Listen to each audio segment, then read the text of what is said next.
Bonjour à toutes et à tous, j'espère que vous allez bien. Je vous souhaite la bienvenue sur ma chaîne. Alors aujourd'hui, je vais vous présenter le Siddhartha Tarot paru chez Los Scarabeo en 2022.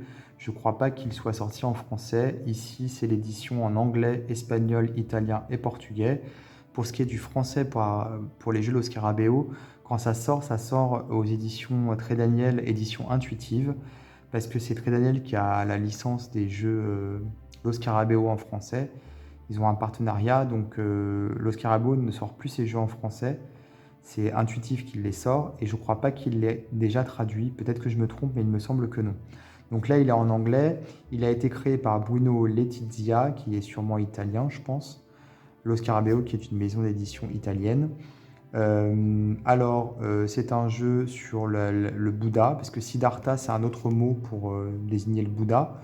Je conseille aux personnes qui ne sont pas à l'aise ni en anglais, ni en italien, ni en espagnol, ni en portugais, d'attendre la traduction en français si elle sort, parce que c'est un jeu qui est vraiment bien construit et je pense que c'est intéressant de comprendre comment le jeu est construit pour pouvoir l'utiliser.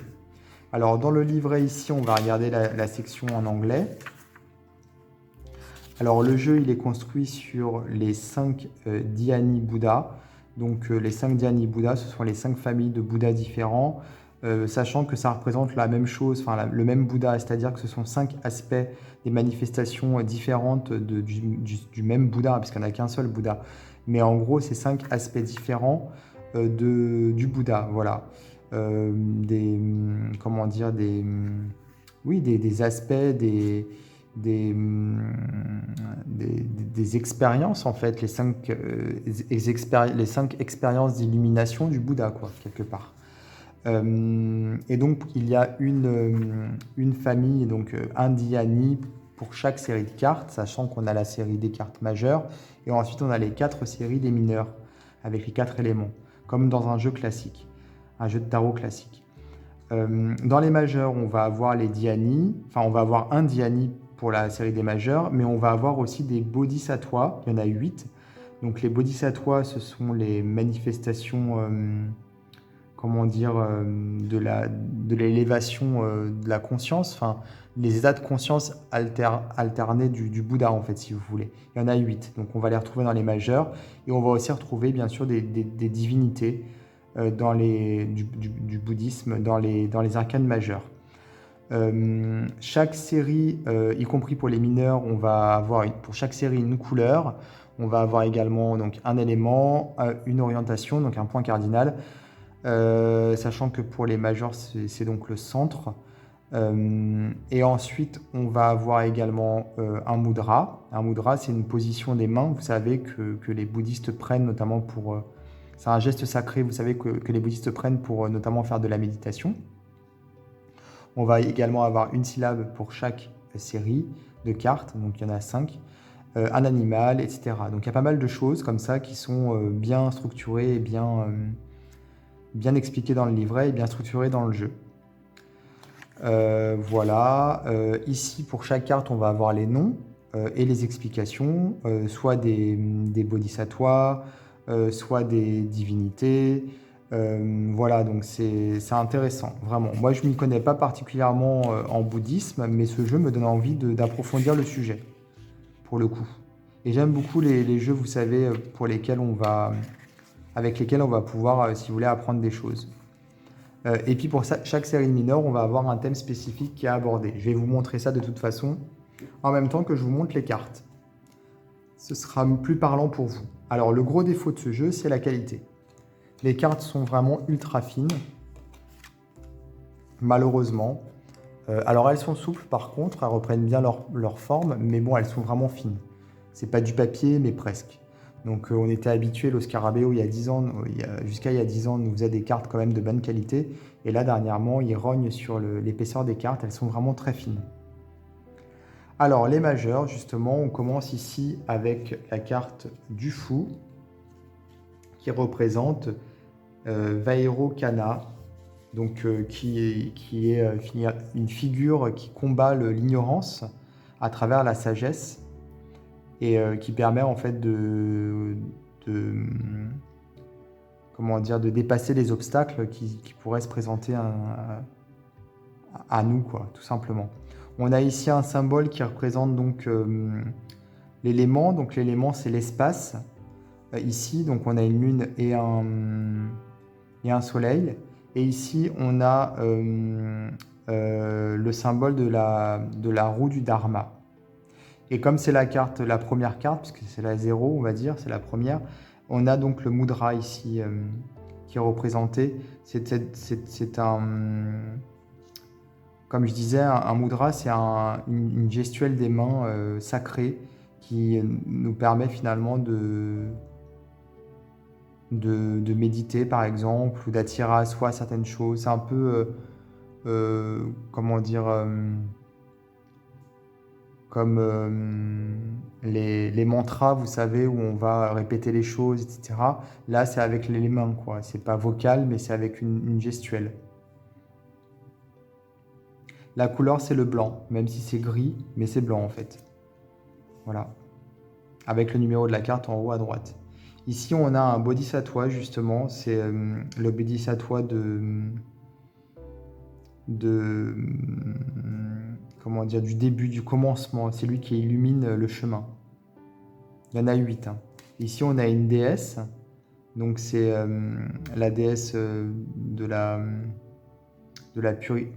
pureté, hein, tout simplement. Ici, la déesse Sarasvati, c'est la déesse de la littérature, de la poésie, de la musique. Donc, je ne vais pas tout vous dire, mais voilà, vous voyez, le jeu est vraiment bien structuré. Les couleurs sont très très douces, très pastel, très jolies, vraiment. Et le style, ça me fait penser à un mélange de style oriental, mais mélangé à de l'art nouveau, je sais pas, c'est joli, vraiment. C'est un peu, ouais, je trouve, ouais, ça me fait penser vraiment à de l'art nouveau. Les cartes sont très belles, très douces.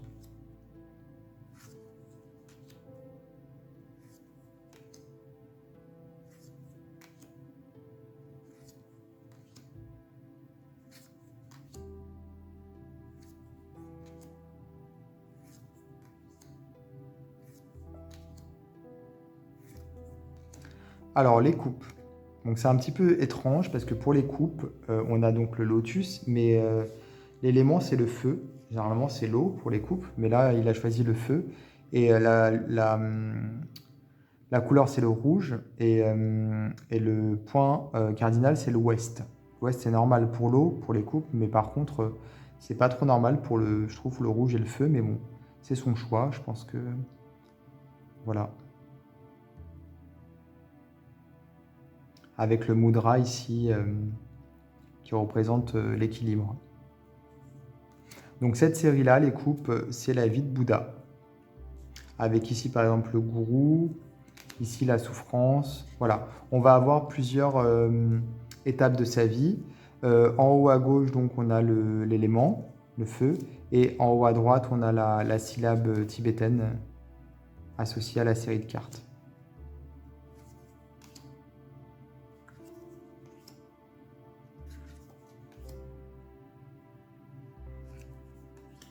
Alors, les valets, ce sont les gardiens des points cardinaux. Ici, c'est le gardien de l'Ouest.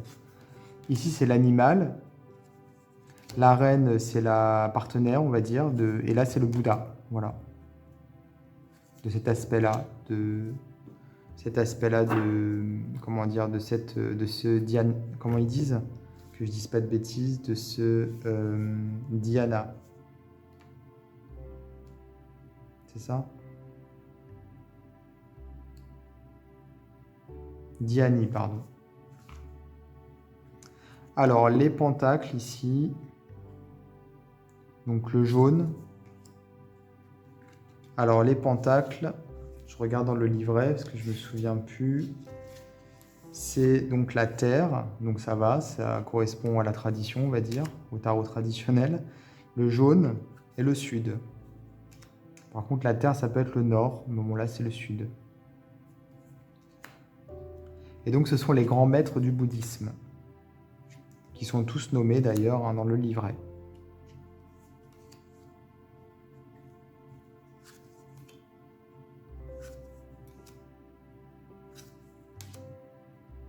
Le gardien, voilà, l'animal. Bon, comme pour les autres séries, c'est un peu toujours la même construction. Ici, pour les bâtons, on va avoir donc l'eau et le bleu. Alors, la direction qui a été retenue ici, c'est l'Est. Généralement, les bâtons, c'est plutôt le feu, le rouge et le sud. Et cette série correspond à cette série, ce sont les singes et leurs outils. Les singes, n'importe quoi. Les moines, pardon. Je sais pas, j'ai lu Monks et j'ai cru lire Monkeys, donc excusez-moi. Les singes, n'importe quoi. Je suis fatigué. Ce sont les moines tibétains et leurs outils. Voilà.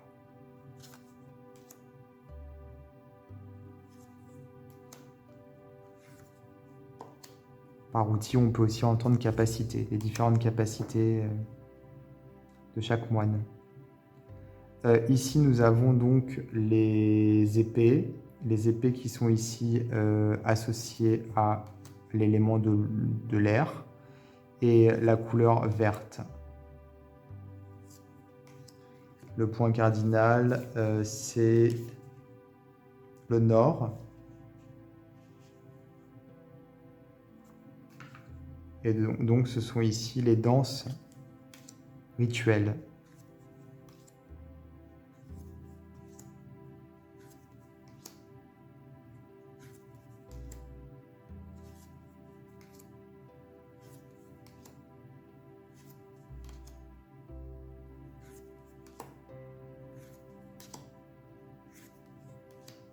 Donc ça, c'est une carte en plus de publicité, Lo Scarabeo. Donc voilà pour ce jeu Siddhartha Tarot.